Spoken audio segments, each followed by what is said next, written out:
people hand in hand. We the people understand that there's an answer, there's a way. We the people have to say. So send the orders to prepare, that we the people do declare. Send the good news, send the word, we the people will be heard. We the people everywhere. There's a message in the air, and it's moving across the land. And if you listen, you can hear it well, my friend. We know the time has come to take our heads out of the sand, 'cause if we don't, the chance might never come again. Welcome to DN News in Review. I'm your host, Lou Ismay. Poverty. We have the means to eliminate poverty. Do we have the willpower? That's what it takes. Racism. Do we have the willpower? Do we really want to eliminate that in our country? We can do it. Poverty, racism, two of the important things that need to be corrected in our country and around the world.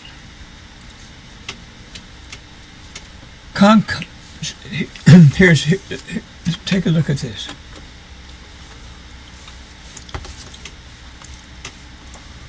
How the U.S. concocted a terror threat to justify serious strikes, and the corporate media went along. It's kind of another false flag. Something happens, we take advantage of it, or we create it, just so we can get into a conflict. We've seen it happen in Iraq, Afghanistan. We saw it happen in Vietnam. What shall we do? Are we to be a nation perpetually at war? We were warring someplace in the world every year of the 20th century. Central America, South America, other lands across the sea, Philippines. We didn't do it. It happened to be a group of missionaries who arranged what might be considered a prank, which got us to eventually induct the Hawaiian Islands into our 50th state. But warfare, bloodshed, poverty, disease, broken lives,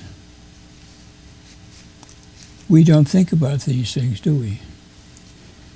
Well, the idea of this group that didn't exist before, the Khorasan. We've had interviews on Democracy Now! With Jeremy Scale and others who mentioned that organization did not exist, just came out of thin air. It may have been a military term, but certainly as an organization. Several of the people interviewed in Democracy Now! This past week mentioned that we started the activities, the horror in Afghanistan and Iraq. We turned people against us by our actions. Not just the bombings, but the terror and the killing of civilians. Our whole attitude, starting with a man named Paul Brenner, who was put in charge of the country of Iraq. One of the things that has caused the problems with ISIS is that we destroyed the Ba'athist army that existed.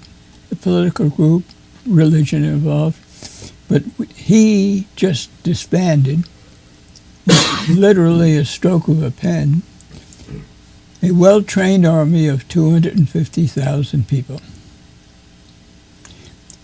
Apparently, a number of those people, especially a leading commanding officer, a general in that old army, now commanding the ISIS group.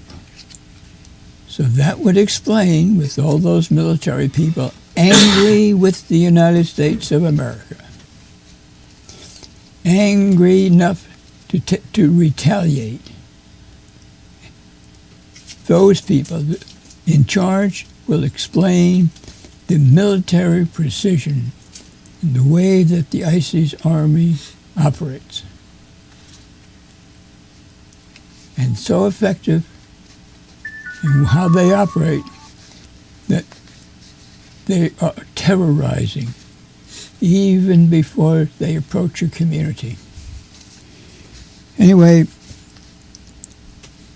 the Khorasan group, the title of an article written by Glenn Greenwald, you can look it up, the Khorasan group, Anatomy of a Fake Terror Threat to Justify Bombing Syria. Who do we trust? Do we have the willpower to change our culture so that we contain the violence that we spread around the world? Surely, not all of us agree to that or about that, but it's happening, and to be honest with ourselves, full disclosure, we are not what we think we are. And other people in the world understand that. And will that eventually, soon perhaps, help us to change to what we could be and someday will be a more caring country in our foreign policy, more compassionate for those less well off than we are, controlling the ravenous appetite that our culture has for economic gain above all others. The umbrella revolution in Hong Kong may possibly be coming to an end. The students want to negotiate. Will the Hong Kong government want to do the same? Umbrellas were used to help with the situation when tear gas was used, keeping the canisters from hitting people, or whatever that was. But that's how it got its name, the Umbrella Revolution. The United Kingdom controlled that community for 150 years. Important ocean port, seaport for the conduction of trade. Turned over to the Chinese government with the understanding that there would be one country but two kinds of governments. In Hong Kong, a great deal more liberty, independence, people selecting their own government. China wants to change that. So that's where the protest comes in. It we'll see how it happens. See, a big question on the minds of people who want freedom, the liberty to do things that they want, to be able to have a government that will carry out the wishes of the people, looking ahead, planning, people in mind. People like that, with those ambitions and desires, seem not to trust governments. Could that be happening in other parts of the world? People not being able to trust governments because of the way the governments usually operate, or very frequently operate, and the secrecy. Does our government ever keep secrets from us? Do we all trust our own government? What shall we do? Are we thinking about it?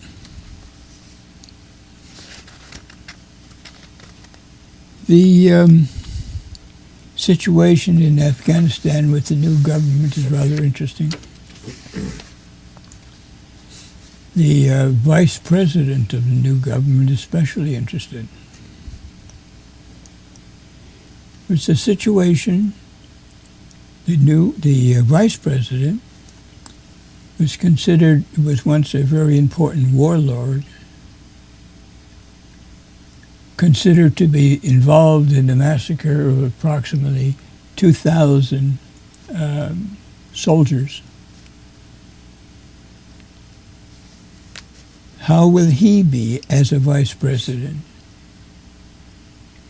If something happens to the president, he takes over, what kind of a leader will he be? Now, what's he accused of? What happened? Well, situation, 2,000 or more men surrendered. They were captured.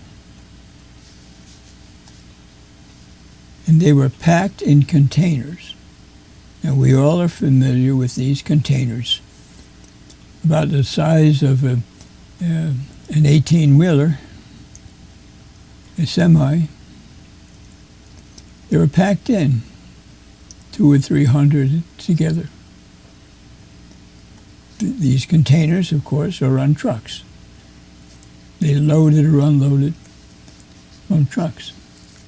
So the containers with the men, driven across the desert, packed in,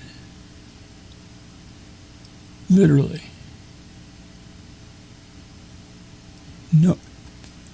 No air, no water, no compassion whatsoever. Some of the containers were shot. The people who captured these people, the Afghan soldiers, were ordered to shoot into the containers to create air holes. That's the story. But some of the shots went right to the sides of the containers. So the situation is kind of gruesome, but perhaps we ought to know, because we, you and I, without realizing it, were part of this situation. It ended up with horrendous situation. Feces, urine, vomiting, blood, decaying flesh. In the article, in the interview, the odor was unforgettable, horrible. Some of those people were in the containers for 10 days. Many unconscious were shot. Many who were too wounded were thrown in with the dead. What was happening is that the United States military, the Army, in that particular situation, wanted and insisted on identifying each one of those deceased men, looking for people connected with Al-Qaeda. Some were sent to Cuba. Those survivors were sent to Cuba, Guantanamo. But we were there. The question that should be on our minds, were we committing war crimes by not stopping the slaughter? We were watching it ongoing. Were we somehow involved in a crime?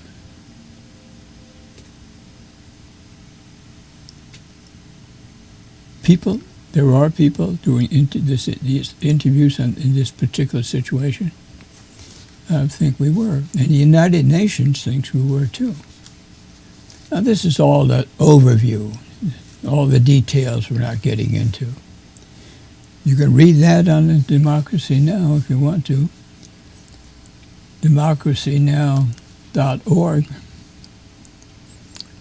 Look up the September 30th, Tuesday, September 30th, and you'll find the article and decide for yourself.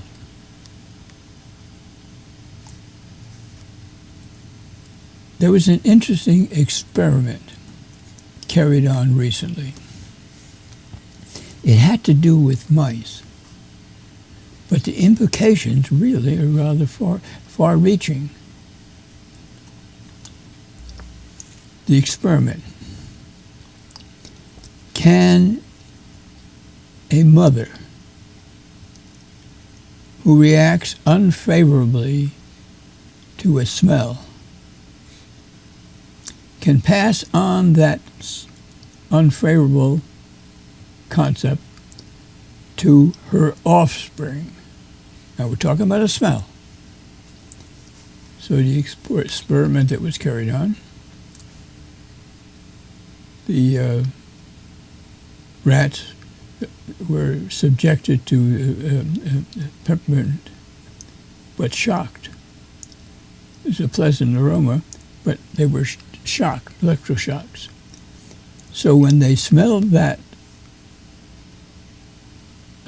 aroma, they became fearful.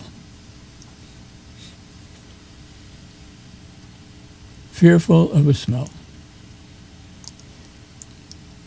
The rats eventually became pregnant, and the pups, when they were born, also, from birth, feared that smell. So the fear from the mother was transferred to the pups in vitro.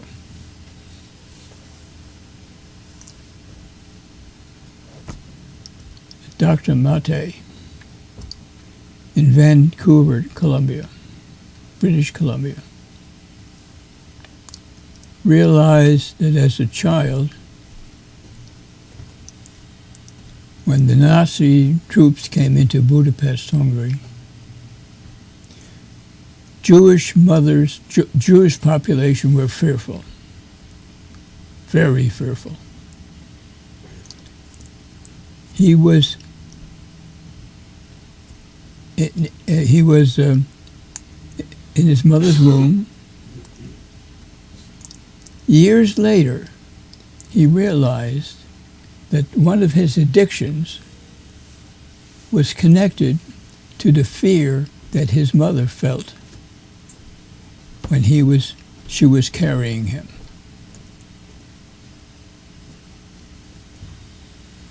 There's a similarity between the rats, as we know them now, the mice rather, and Dr. Mate, and it brings up an important question.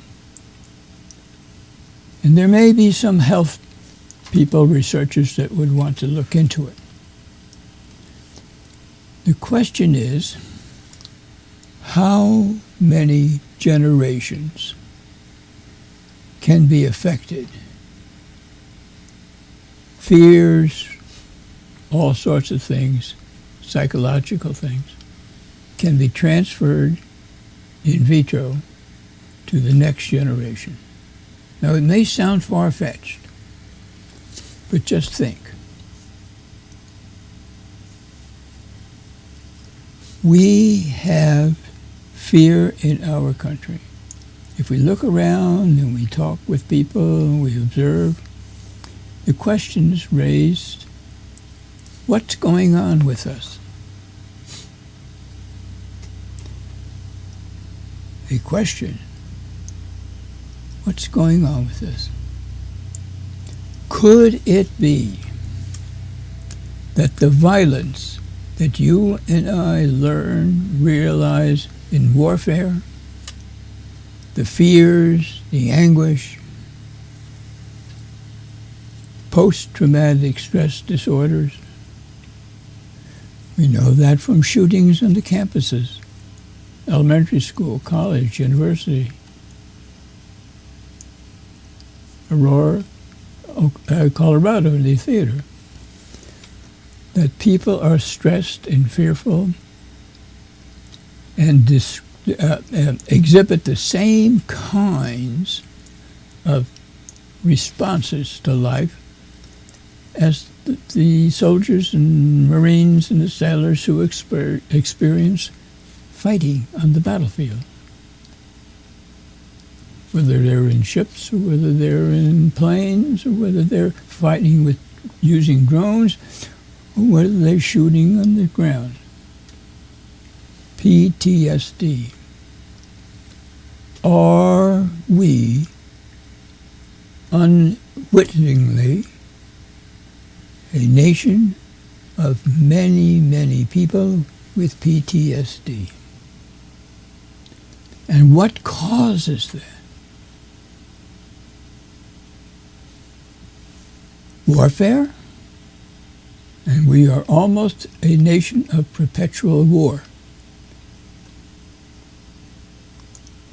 Disasters cause it, floods, hurricanes, typhoons, whatever. We know that. And even poverty does that. All of these stresses. The fact that we know that children's brains are damaged as a result of malnutrition. Isn't there somebody someplace with all the great minds that we have in our area willing to sit down and examine something that initially may sound just out of this world, crazy and impossible? Well, who will respond? Maybe this is not the program to encourage people to do things, but maybe it is. Anyway, that's an important question. At least that's something that we think about here. Let's go on to other things. There was a man who committed suicide, a man named Jacob George. It's a soldier's heart kind of a situation. And we have an organization, by the way, in Troy, Soldier's Heart. Look it up in the phone book. Google it. A very effective way of helping military people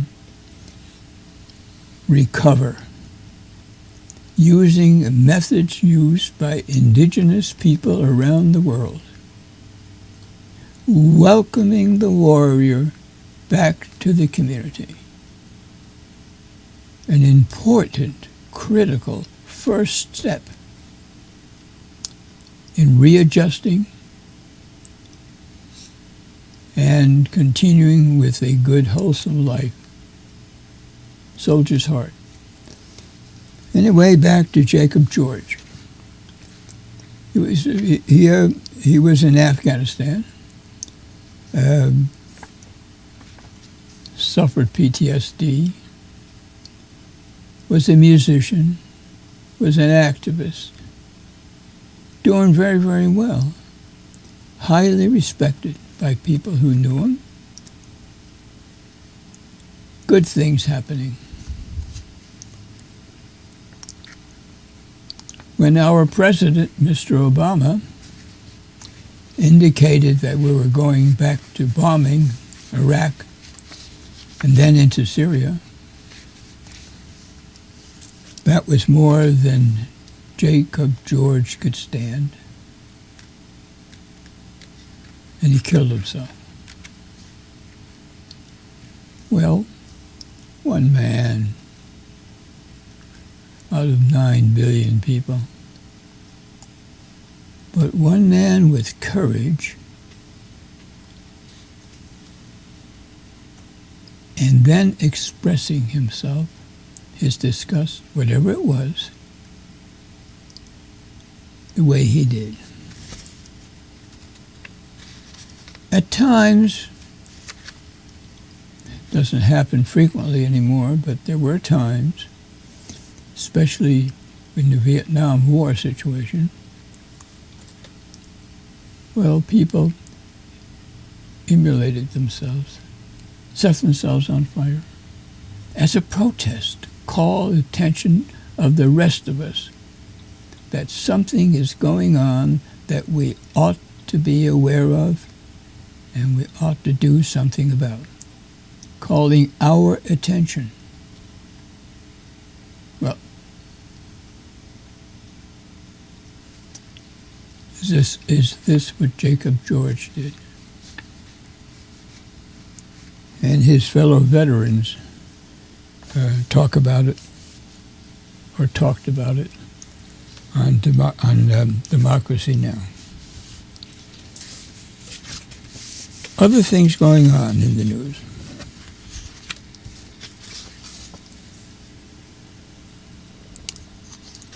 Jeremy Scahill wrote a book, Dirty Wars, talking about Iraq from 2003 on, and talking about the destruction of the Ba'athist army and the effects of that. You see, when a conquered nation goes in to a country that it's defeated, it's important to keep something stable. And sometimes you just don't destroy what initially can be, it's available, it's part of a culture to maintain some stability. Anyway, he talked about Blackwater and the massacre at Nisour Square, and the fact that the Blackwater people who perpetrated that. He mentioned that the people who carried it out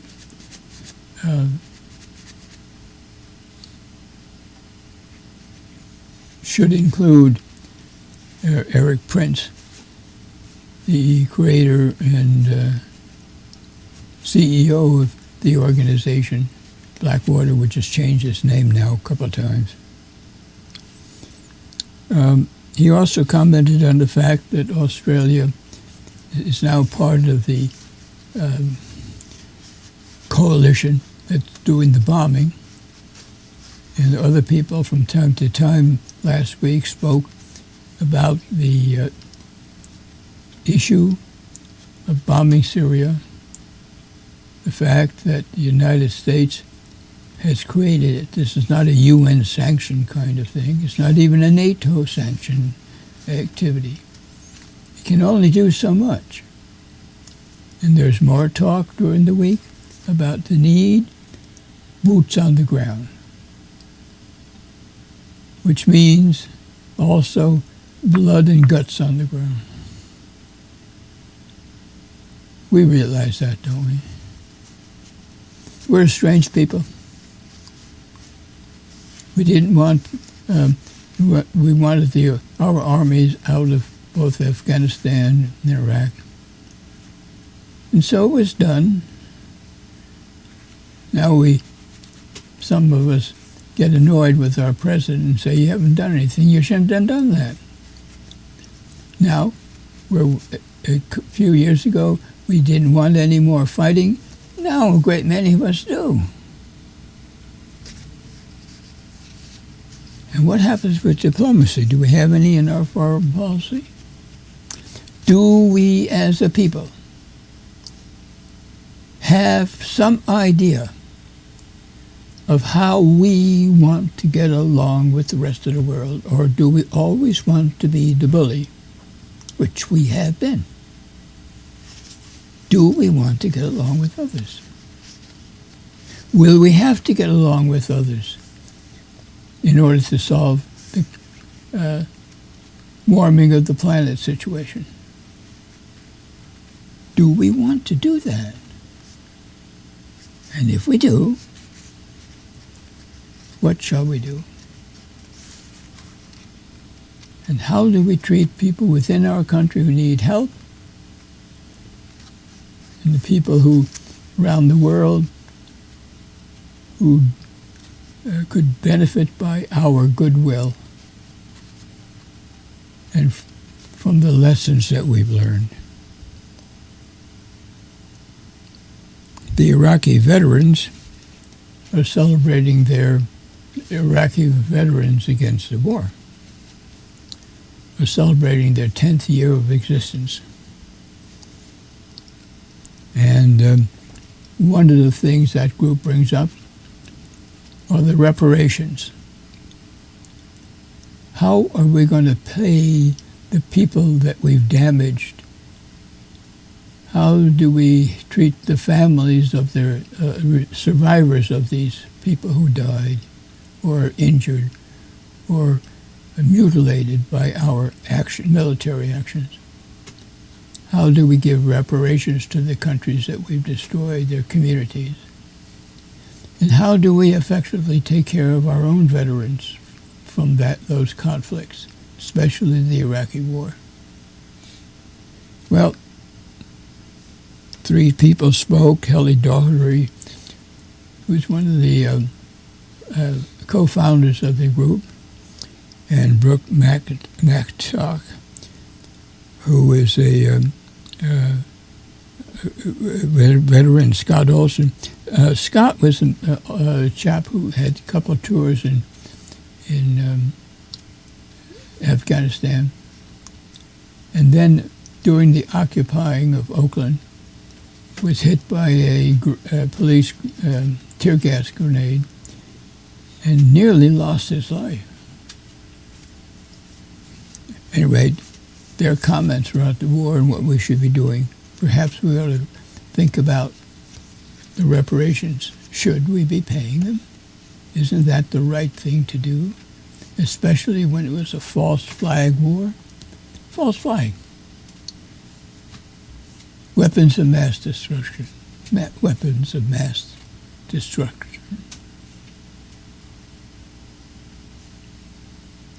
And we've had Vietnam War, false flag. When will we learn? It's government that carries the false flag.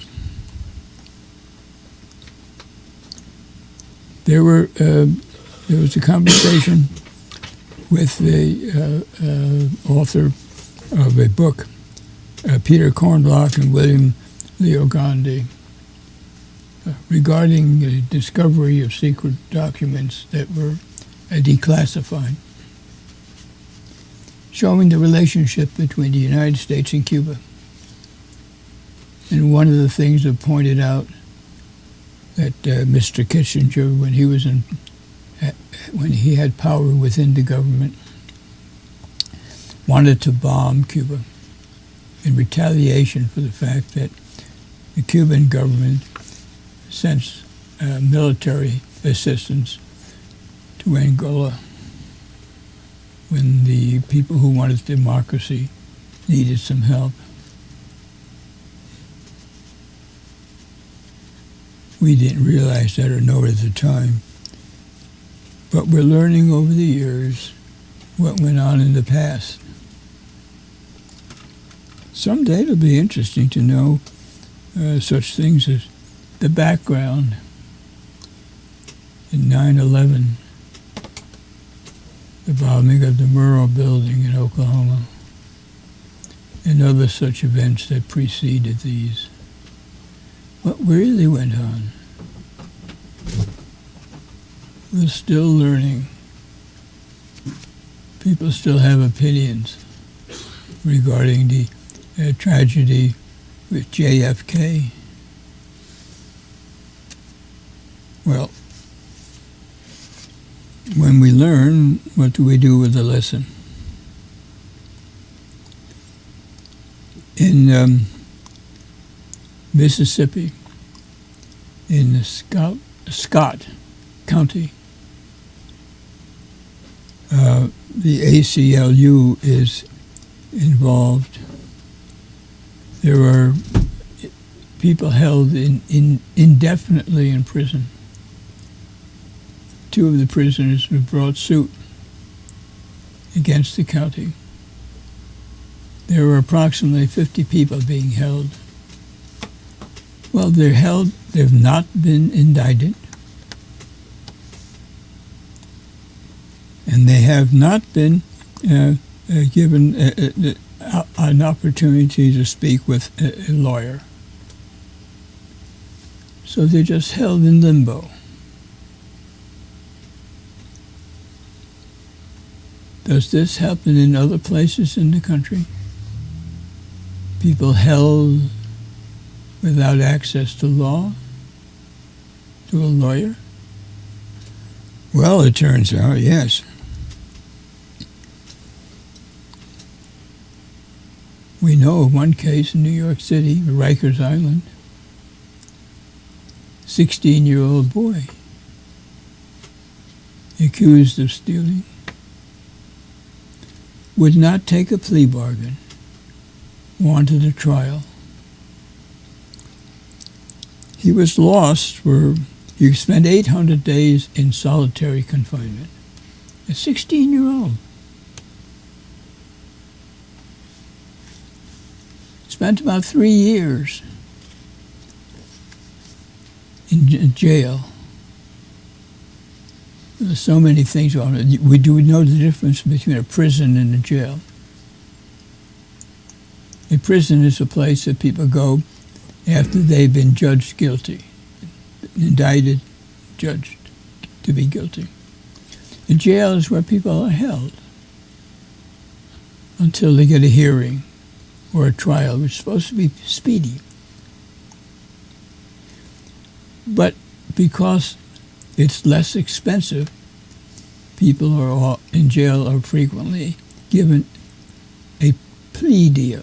In other words, they may be innocent, but they plea and say they're guilty just to get out of jail, not realizing that they've destroyed the rest of their lives because now they're down as a felon. They lose all kinds of opportunities for jobs and education and health care. This young man at Rikers did not want to be in that position. He wanted a trial to which he's entitled by law. Now, he now has an attorney. We'll see what happens. But about 85% of the people on Rikers Island, and there are 10 prisons on that island, in the East River, Rikers Island, 10 prisons, jails combined. The estimate by the lawyer is that 85% of the people on that island behind bars have not been processed. What kind of a country do we have? Women entitled by law to abortions. Health care more than the abortions. But because of the abortions now, various states have banned, restricted in some way. So now we have people who by law can't have the health care, that's federal law, because the states supersede. Is that the right way to be? Before we go any further, let's look at some of the events that are coming up. The fall series at the Old Songs in Voorheesville have an event coming up. Well, there's one today, just so you know, but there's another one coming up on this date here, Saturday the 18th. So put it on your calendar. And these are great people. This is a great group. Looking ahead to the same venue, this is coming up. Down with the rent wars, and in the Helderbergs, in the hill towns. And it spread up and down the Hudson Valley, including as far inland as Greene County. The right to own land. Imagine that. It happened here. These are the two dates. This is a brand new musical history. Anti-rent rebellion of New York, which set the basis on which our country operates in terms of land ownership. All based on what some angry, dedicated farmers accomplished. Proctus has an interesting thing going on. We've got this in the, it's a story circle where people tell stories. This next one coming up is Risky Business. It's really, the people who tell the stories are very good, especially this person here, Clara Nolan. But this group here, if you like to listen to stories, it's really a fun thing. Here we have what's going on in the Sanctuary for Independent Media. The next event coming up is Thursday, the 13th of October. U.S. Out of My Living Room. Free speech rights, Underground Earth Liberation Front, long-time activist, is still under heavy federal surveillance and fighting back. That's his family, Leslie James Pickering. This is a new event. It's the 40th anniversary of SAC, Schenectady Access Cable Commission. A Halloween part, Friday, October 24th, coming up. It's at the Veterans Building. This organization, just with this year, has produced 150 public access television programs. So people want to celebrate. And if you want to go on public access, you can. You know that you're entitled to it. Public access in Delmar, town of Bethlehem. These two are connected. This distributed at the Climate March in September. Albany has a public access. Schenectady has public access. We showed this earlier in an earlier program, but it's kind of still appropriate. Long-term unemployment. Look, we're out of the woods. Are we? Some more recent cartoons. Here's one. The Republican Democratic parties off-year election. We'll get serious after the election, so now they're going around the racetrack. They're waiting for this.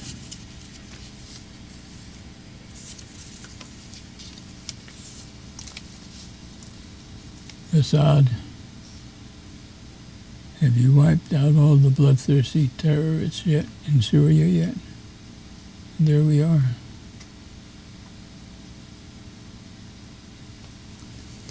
Some of us may remember Bill Mauldin. Bill Mauldin was a World War II Army sergeant who drew cartoons depicting the war.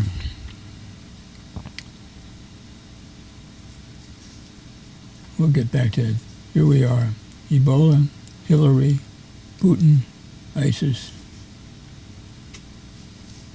Take a number. An intruder enters the White House only to find all of these things going on. That story is not finished yet, that intruder. And here's the last one before we go on. New waiter from Beijing. My name is Xi Jinping. Please listen carefully because our menu has changed. This refers to Hong Kong and the Umbrella Revolution. We're going to take a look at Ebola because of the news. Here's a photograph in the recent issue of the New York Times, the science section, which is part of the newspaper every Tuesday. This man, Dr. Peter Piot, 1976, helped to discover this disease that's going around. Samples were sent to his laboratory in Belgium, in Antwerp, and the samples came from this part of the world.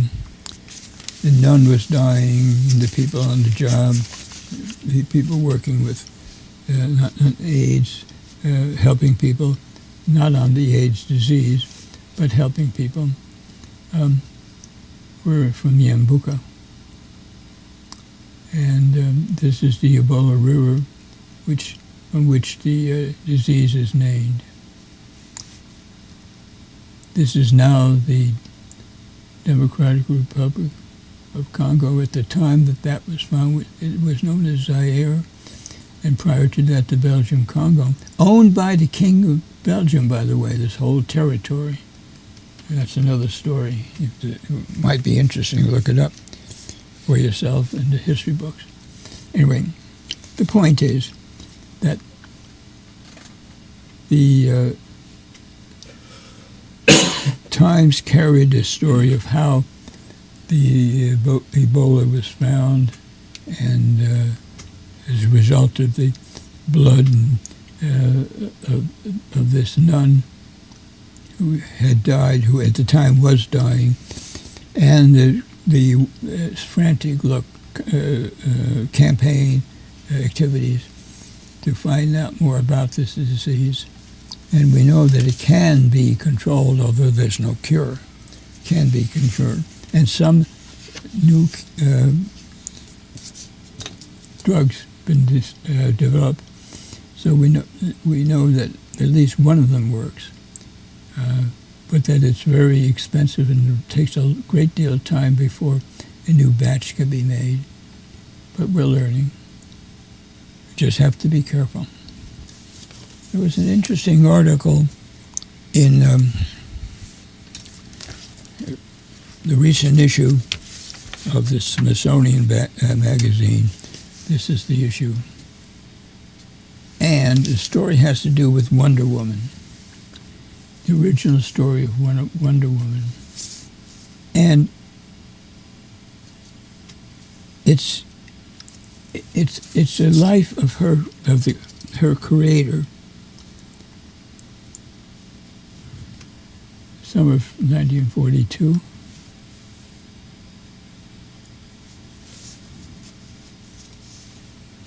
Let's see here. Here we go.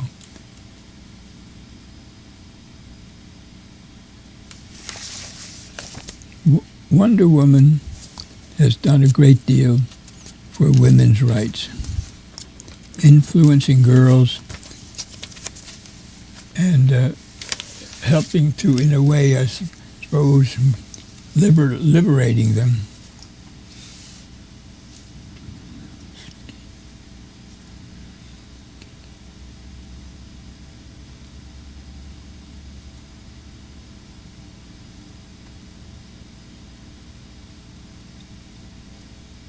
And that's the story. And it goes on with some old illustrations of Wonder Woman and her activities. And we talked about Ebola, but we need to look at the globe for a few moments. So busy talking here. This is West Africa. Here's Ghana, Liberia, the Ivory Coast, Nigeria. So this is where the Ebola is running rampant. And that's because, here's Guyana, because people wanting to help, wanting to hide their family members. The idea is, and we all should know it now, the fluids, bodily fluids, don't touch. If you think you have been contacting with people, call the health people.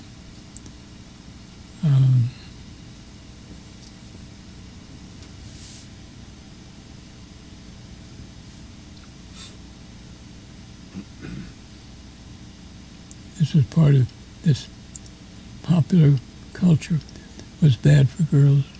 Well, the article's interesting reading, and this is the last illustration. Now, Wonder Woman comics, the older ones, are valuable now. Want to think of that. Let's see if we have time for one more here. We talked about the what happened in Congress. This is an article from Yes Magazine on poverty, and we'll quickly run through this. This program resulted in nearly a million educated Americans to lose their jobs to imported foreign workers, mainly in high-tech fields. We hear that we don't have enough, but we do. We have lots. We don't always need to import from other countries unless we want to keep the wages down.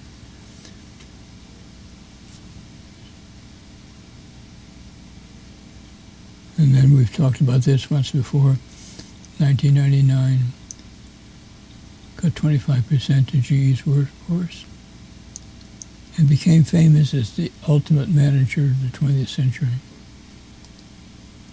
You see, we have no provision for helping people who do lose their jobs. And the tax increases in 1995 to 2000. So we lower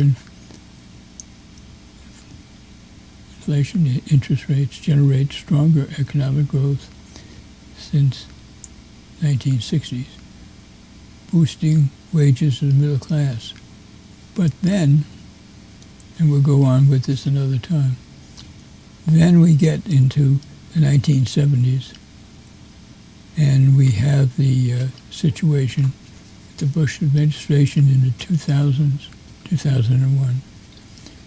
And it's a matter of history, and because of the ups and downs of our economic system, we do well for the people who are able to have money set aside through stocks and bonds or inherited wealth. But the country as a whole may prosper in one respect, but the people don't. And our country was founded on the understanding that people mattered. And some question whether people still matter or whether we've gone on to something else. Well,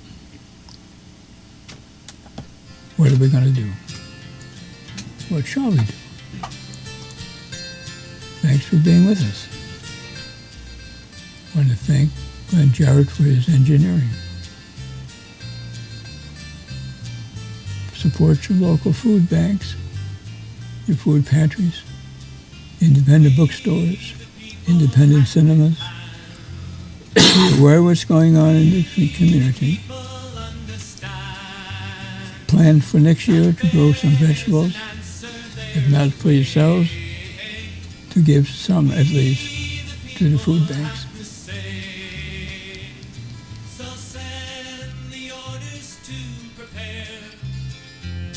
That we the people do declare, send the good news and the word, we the people will be heard, we the people everywhere. There's a message in the air, and it's moving across the land, and if you listen you can hear it well, my friend. We know the time